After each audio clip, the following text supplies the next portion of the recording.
You're welcome to hold the sign. Okay. Who's in charge? Replan. We're all in charge. We're all autonomous individuals, Okay. and Again, like I said, you guys are more than welcome. We support your right to protest, get your message across. If you're disruptive, don't come in with the tambourines, the horns, and that. You're not coming in with that. The second you're disruptive, you're going to be removed, okay? And or subject to arrest. how much can we come in with free speech? Can we say what we want right No, here? you can't. No? You can't be disruptive. It's not the during- free speech zone. No, it's a free speech. Yeah, this is free speech zone right here. You can stay right here and do everything you want. Just but don't disrupt it. That's all we're asking. You're disruptive. and Everything that we want goes- here, then? That goes Yeah. as far as the chanting or the free speech or the horns or your drums or whatever it is, whatever you want to call it. That's If as you're far as just- we've listen, gone. we support your right to protest. It's not a problem.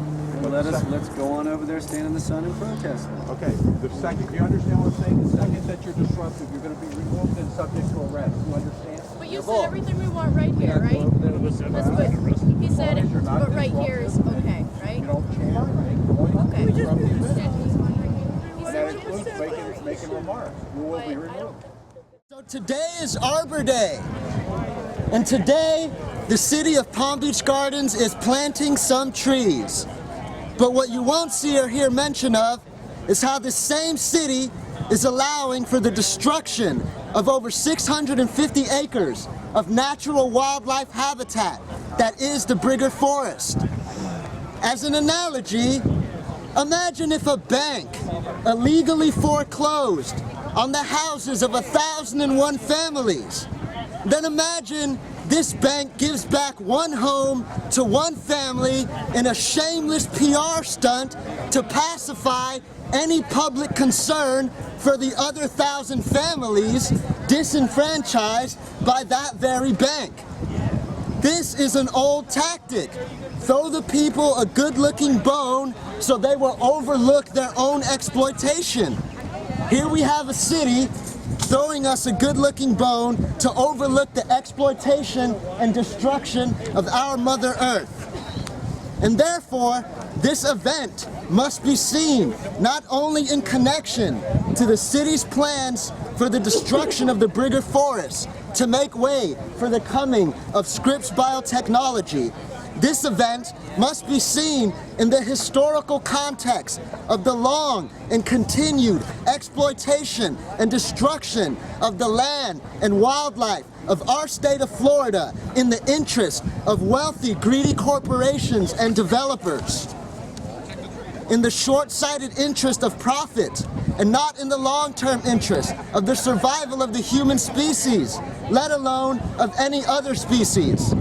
And since today is Arbor Day, this event must be seen in the historical context of the exploitation, destruction, and abuse of all lands and all species by our species, in the context of the giant carbon footprint of our species as a whole.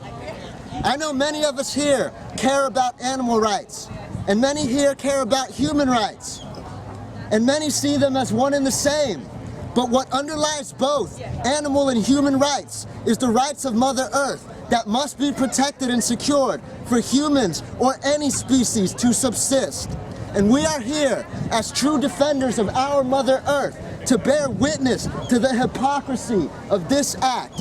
And however many of us are here, however humble our efforts, and however minor our results, we stand in solidarity with eco-warriors across the world in our collective effort to save our Mother Earth.